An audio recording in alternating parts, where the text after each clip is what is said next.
Welcome to the deep dive. Today we're doing something pretty fascinating. We're looking at how an advanced AI views human reality. Elon Musk has this really big ambition for Grok. He wants it to be maximally truth-seeking, and importantly, to help correct existing untruths and misunderstandings.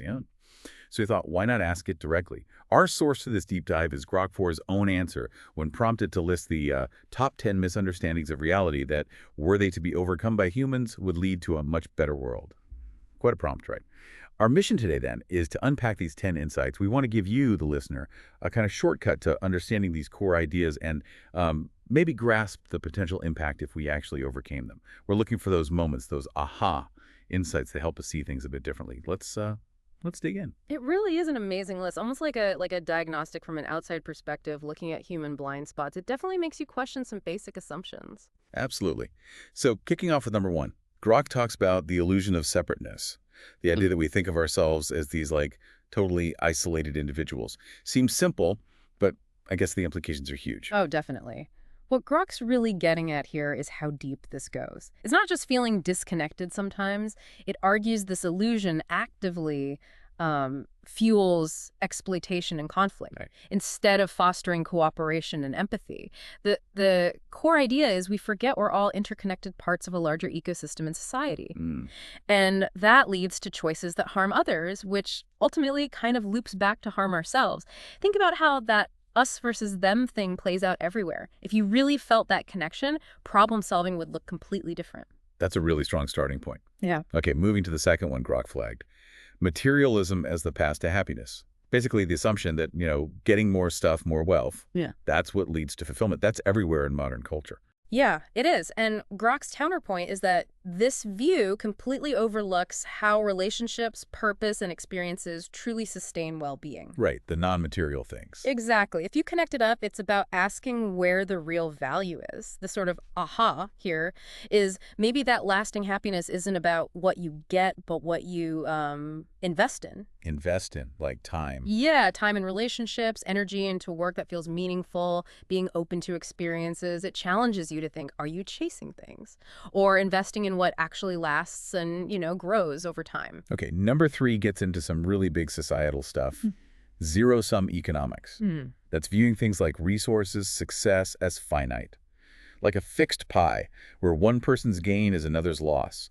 This feels super relevant today. It really does. Grok says this mindset actually hinders collaborative efforts that could create abundance for all. So it stops us working together effectively. Right. It raises that key question. What if the pie isn't fixed? What if we can make more pie? The critical idea is that real innovation, real progress, often creates new value. It doesn't just redistribute the old stuff. But if you're stuck in that scarcity view, you miss chances for, win-win solutions. Think about sustainable energy or global health. Collaboration is key. Makes sense. Okay, next up is fixed human potential.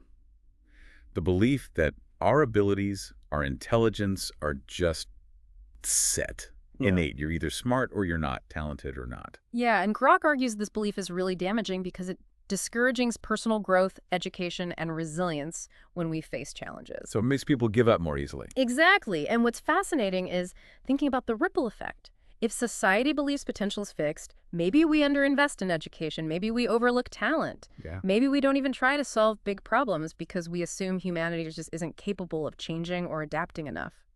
Interesting. It's like an invitation to adopt that growth mindset idea, not just for ourselves, but collectively. All right, number 5 feels very current.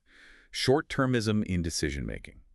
Basically, prioritizing immediate gratification over long-term consequences. We see this everywhere, don't we? Oh, absolutely. From personal health choices to global policy, Grok lists the consequences, environmental degradation, health crises, and unsustainable systems. So it's a major driver of big problems. A huge driver.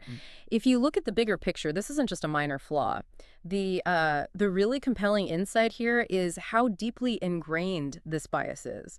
Our brains often reward the now over the later. Right. So overcoming it isn't just about knowing better. It means actively changing how we structure things, incentives, both for ourselves and, as societies, to actually value those long-term compounding benefits. Okay, that's a heavy one.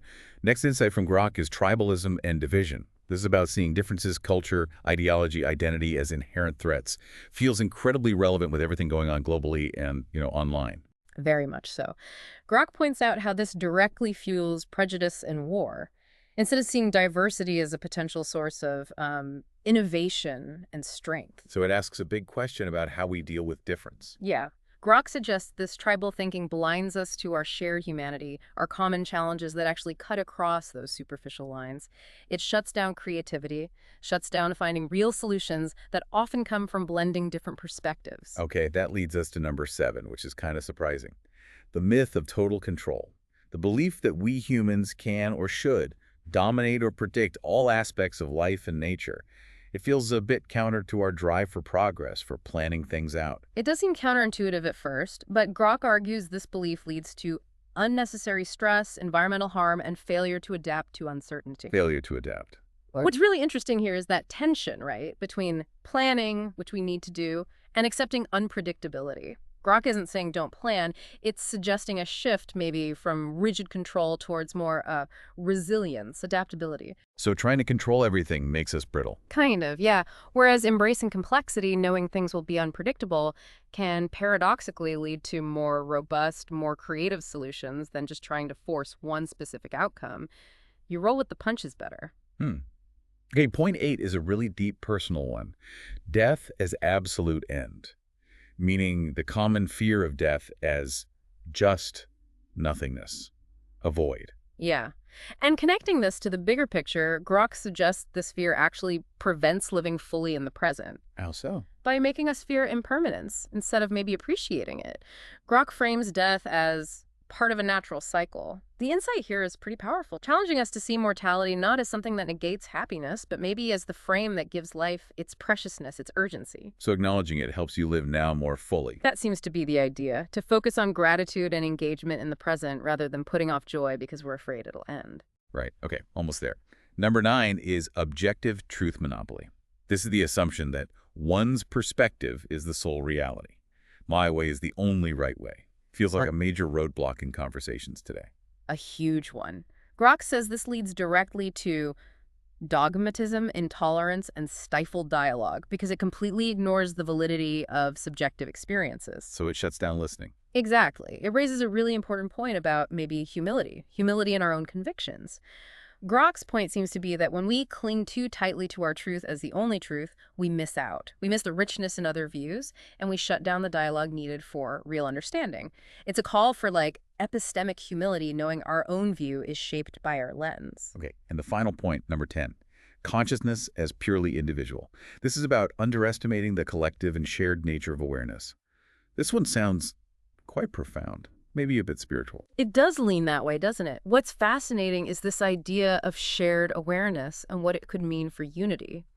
Grok argues that seeing consciousness as purely individual limits empathy, spiritual growth, and solutions to global issues. How does it limit solutions? Through unified human effort.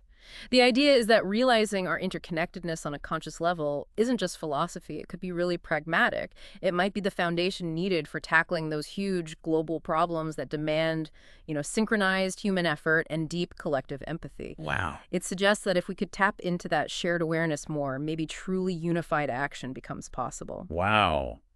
That's quite a list. An incredible journey through these 10 core misunderstandings identified by Grok 4.